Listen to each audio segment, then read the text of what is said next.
What's up, guys? So there's this tweet that was kind of popping off the other day.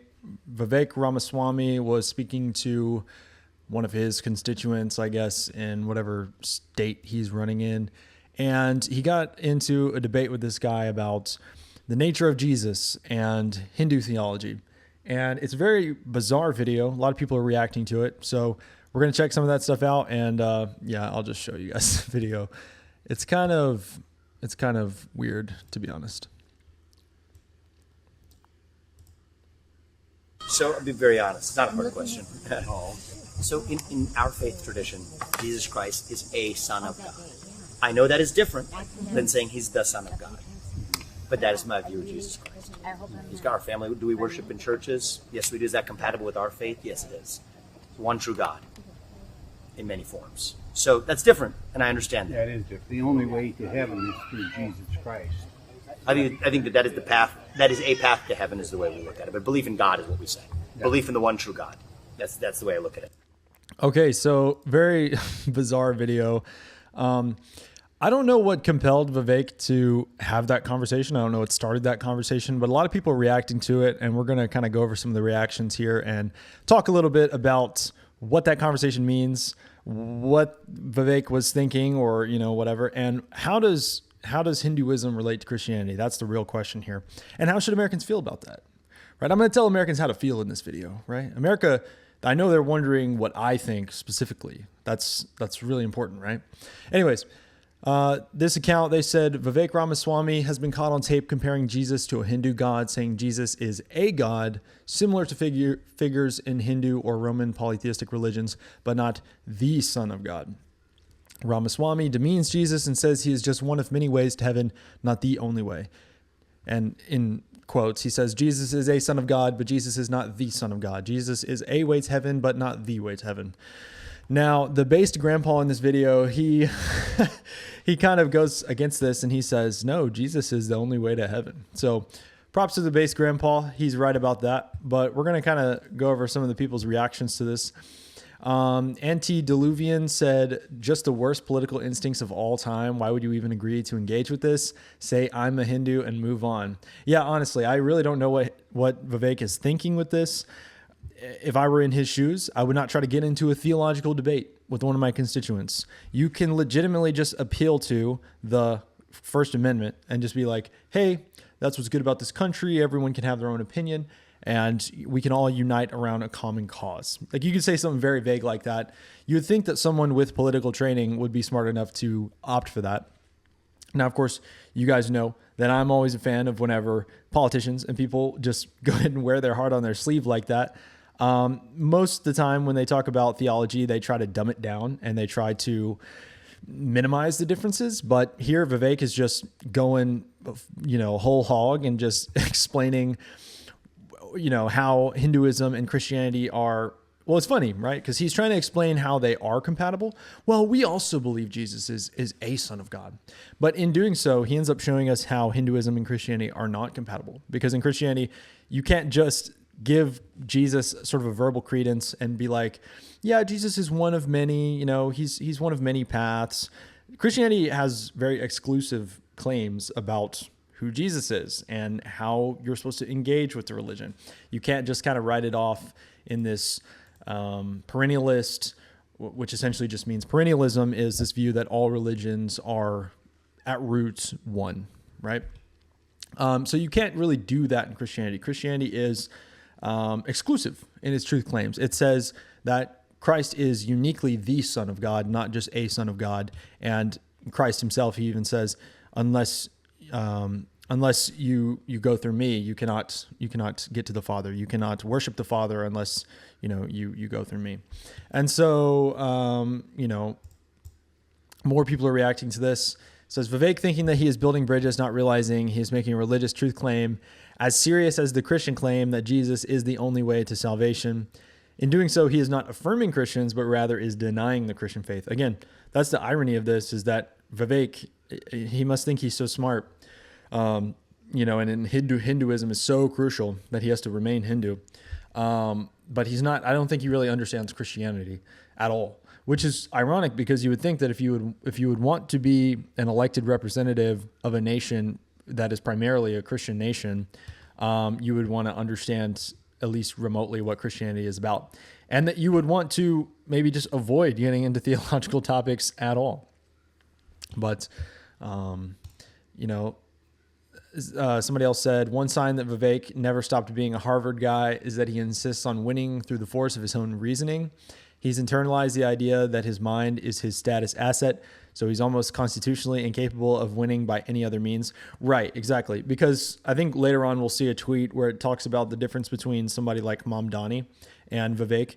The thing about Mamdani is, yeah, he's a Muslim. Is he going to tell you what specific type of Muslim he is? No. Is he going to sit there and debate with people about the merits of Sharia versus, Christian nationalism, whatever? No, he's not going to do that. He's going to affirm the party line. He's going to talk about socialist values and that sort of a thing. And he's going to appeal to the lowest common denominator voter. But Vivek, I guess, doesn't have those same political instincts. He's trying to engage this rural American boomer farmer type guy, and trying to talk to him about Advaita Vedanta or whatever. Somebody else said, honestly, it's a little endearing how bad his political instincts are. Why would you get into a theological debate with some evangelical boomer instead of just giving some, I'm a Hindu, but as a governor, I'll defend Christians' right to worship platitude? This is kind of reiterating the same thing we were saying earlier. There's no reason why he had to get into this debate with this guy. And he probably doesn't even think it's a debate. He probably just thinks, oh, we're in the marketplace of ideas. I'm just sharing with you how Hinduism actually affirms Christianity. But again, as we've said earlier, this affirmation is really a denial. It's not an affirmation of Christianity whatsoever. He says, always a sign you're doing great at politics when you're locked in an argument over the nature of God with a random person. Exactly.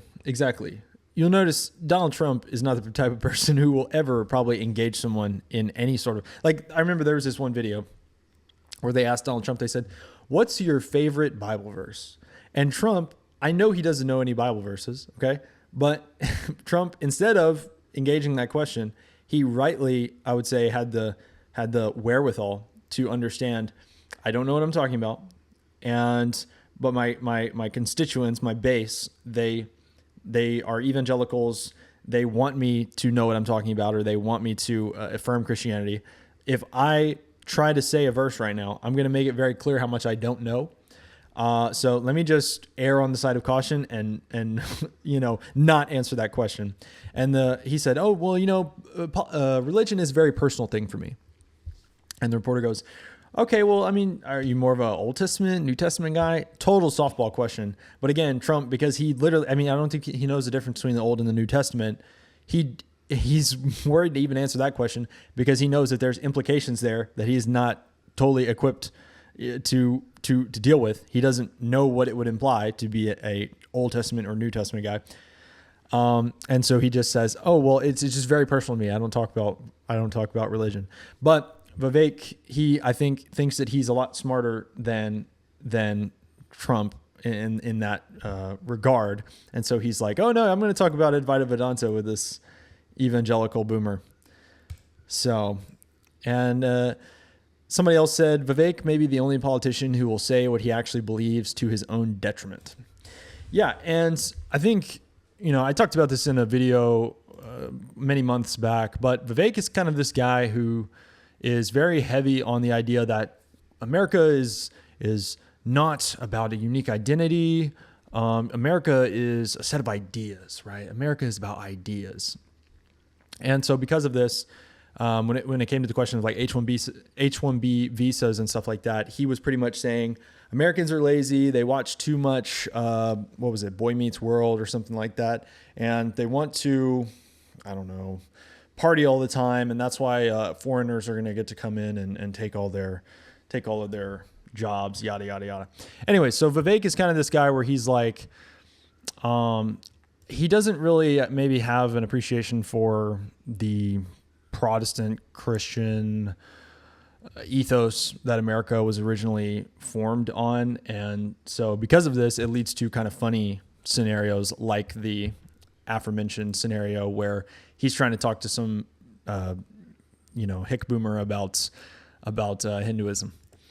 And so somebody else said, every religion except for Christianity is fake. None of them stand up to rational scrutiny. And that sounds really harsh when you first think about it, but in a study of religion, you will find that religions are different. That's a crazy, crazy take, right? A lot of religions are different. They say different things. They have different truth claims. They have different ethics, metaphysics, right? They have different epistemologies. That is just obvious. And so when people try to peddle this thing, this sort of modern talking point of all religions are essentially the same and we can agree to disagree and blah, blah, blah, and Jesus is a way to heaven, but blah, blah, blah, blah, blah. It's a faux like respect of all religions, but really it's a disrespect because number one, you're not bothering to learn the difference between these religions. Number two, you're kind of saying that like you, modern person, have this perspective above all other particular religions and cultures by which you can verify which ones are, how they rank. And you're saying, oh, they're all equal. They're all equal. That's actually, if you think about it, that's like kind of more I would say the liberal equalizing like the view, the relativist kind of liberal view is in a sense, it's kind of more racist than saying that some religions or some cultures are like more developed than others. In a way, that's more of a realist or more of a compassionate view because it's just being honest with people. I would maybe have more respect for Vivek if he said, if he either didn't engage with this at all, or if he just said, I think Hinduism is better because X, Y, and Z. That's why I'm Hindu. You should be Hindu too. That would be more respectable than just kind of pretending like there's no difference between these things. And so, but yeah, when you go and you study these other religions, you do find out that they have differences. Okay.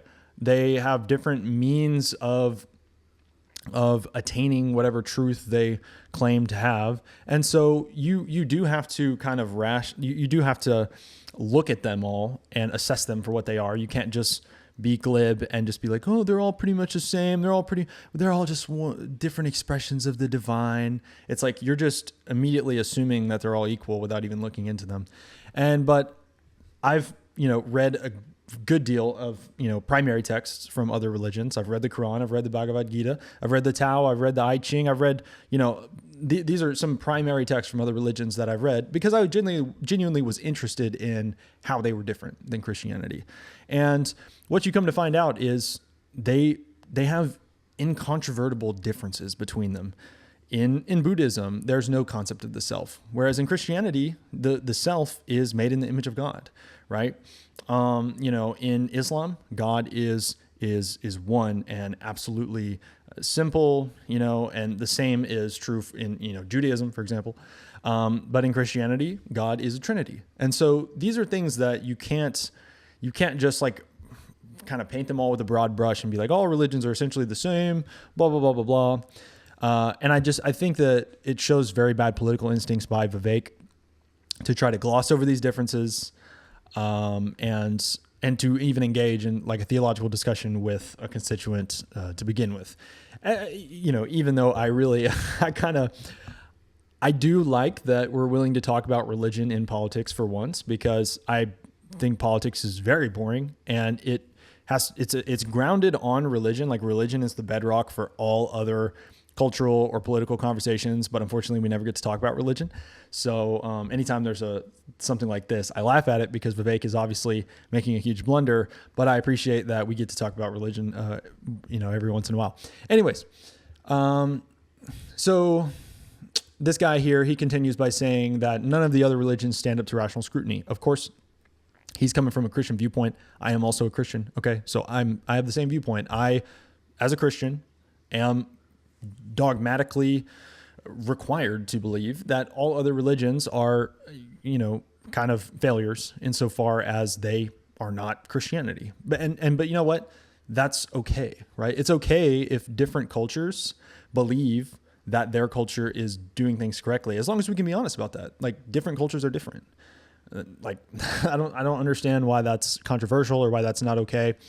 I think it would lead to like more discussions if we were able to be honest about how these cultures and these religions are different, how our viewpoints are different. But so he says they're only ever persuasive where universal truths overlap. Vivek is a bit of a spin doctor. Not even he can make pantheism sound sensible. it is basic logic. You can't be inclusive of ideas that are exclusive. Yeah. So this is a big thing. One of the problems with saying that all religions are true is that when it comes to religions like Christianity, which are, a necessary component of Christianity, is that it is exclusively true to the detriment of other religions. And that's something that you can't remove from Christianity. And so the problem with saying all religions are true is that you end up affirming the exclusive claims of religions like Christianity. So if in Hinduism you say all religions are true, well, does that mean that all parts of all religions are true? And does that mean that when Christianity says it is the only true religion, that also is true? See, the problem with the universal or the perennialist or the relativist or the pluralist view is that you end up saying everything is true, but that would also mean that, religions like Christianity, where only Christianity is true, that is also true. And so it's epistemologically, it has a lot of problems, and just logically, it has a lot of problems. But you could avoid all of this by just simply being honest about the differences. Like, that is ultimately the lesson here. And then somebody said, this is Roman Catholic dogma, by the way. And this is where I might get some hate on this video, okay? But this is actually something worth bringing up. One thing that you will notice in the study of religions is that most religions now in the modern world are kind of moving toward this perennialist view. So whereas most religions throughout history have been pretty exclusivist and said, no, our one religion is true, like Jews, Muslims, Christians, all these religions say that their religion is uniquely true. A lot of religions now, a lot of religious institutions are moving toward a more perennialist understanding, right? At least at the institutional level. And Hinduism is big in this because Hinduism, I think from the very jump, has been fairly perennialist in a lot of its claims. I'm not a super big expert on Hinduism though, so I can't, say that for sure, but I just know that on the spectrum of different religions, Hinduism does tend to be more perennialist. But in Roman Catholicism, it used to be the case that they had a doctrine of ex ecclesia nulla solus, meaning that if you died outside of the Roman Catholic Church, it was Roman Catholic dogma that even if you were martyred, you would not be found in heaven. But this has kind of changed a little bit, right? Roman Catholics, in practice at least, have kind of been moving toward more of the perennialist view as of late. And this is kind of, this really started to be the case around the time of Vatican II. So I have here this document, Nostra Aetate, by Pope Paul VI. This was in 1965. And this is a very famous document. It talks about a lot of other religions and how they kind of relate to the truth of Christianity insofar as it's viewed by the Roman Catholic Church. I am Eastern Orthodox. I'm not Roman Catholic. I was a Protestant. I converted to Eastern Orthodoxy. But one of the reasons why I ended up not going Roman Catholic, I did entertain the thought for all of 15 minutes. It was because of things like Nostra Aetate, right? Because I saw that in Roman Catholicism, this was kind of a development. This had kind of changed over time. It used to be ex ecclesia nulla solus. Now you have statements like, in Hinduism, men contemplate the divine mystery and express it through an inexhaustible abundance of myths and through searching philosophical inquiry. They seek freedom from the anguish of our human condition, either through ascetical practices or profound meditation or a flight to God with love and trust. And then it goes on to talk about how other religions also share some of the truth. But what's controversial about this document is not that, Roman Catholics say, oh yeah, these other religions have some seeds of truth.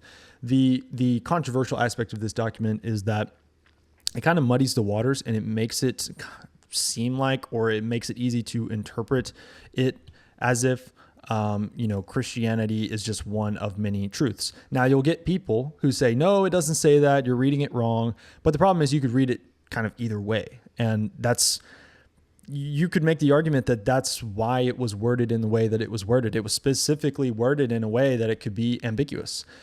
And if we just go based on the practices of Rome, since documents like this, you see plenty of interreligious ceremonies going on.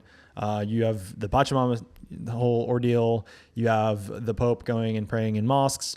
And so all I mean to say is that you kind of do see this trend now of, religions, different religions, moving gradually toward this perennialist view. And there's some Christians who rightfully are recognizing, hey, whoa, this is not how Christianity sees other religions. Christianity sees itself as uniquely true. In the Psalms, it says that the gods of the nations are demons, right? And so I think it's okay if people disagree in terms of religion, as long as we're being honest with one another. But in Father Seraphim Rose's book, Orthodoxy and the Religion of the Future, which I did a podcast on not very long ago, you guys can go check that out on my channel.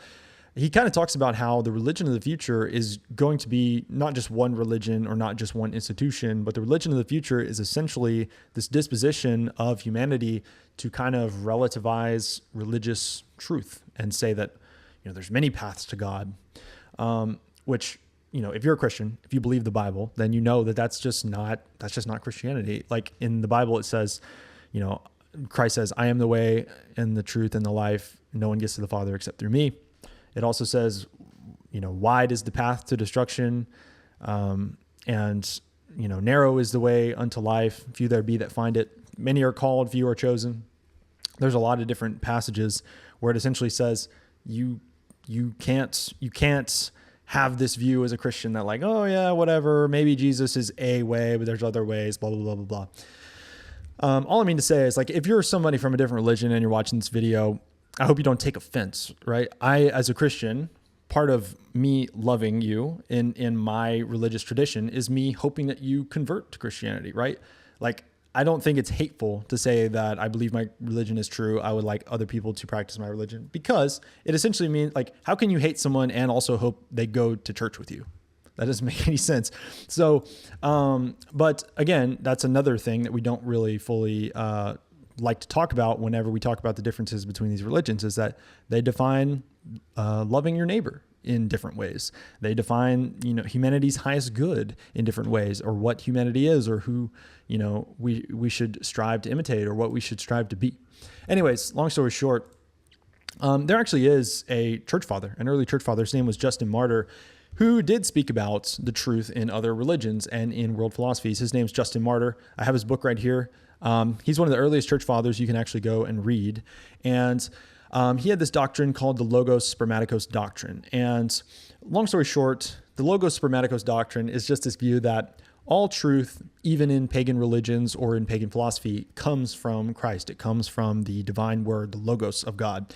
And so in the Christian religion, we would say, and I think that maybe the most charitable way to interpret something like this, Nostra Aetate, even though I don't think Nostra Aetate is a good document at all, a charitable way to interpret it would be to say that, in other religions where people are told to do good, it's a good thing, right? But it's not because of the merits of those other religions. It's because Christ is the Logos, the pattern on which the entire universe is based. In John 1, it says that all things were made through him. Not anything was made apart from Christ. But anyways, this is kind of a different thing than saying that all religions are true, or that, whatever. Justin Martyr, he actually has a quote in here. I bookmarked it right before hopping on this video, but it goes something like, whatever things were rightly said among all men are the property of us Christians. Anyways, guys, sign up for my newsletter, and thank you for watching. Oh, by the way, if you want to hear more about this topic, I actually, on my website, have a letter you can go read. And it specifically talks about a not that long ago blunder that was very similar that Vivek made, now that I'm remembering it. Vivek has had this exact same thing happen before. Oh, it's called If Nothing Is True. It talks about relativism and the cult of personal experience. It specifically talks about Vivek and his whole weird thing. But anyways, guys, thank you for watching. Please subscribe.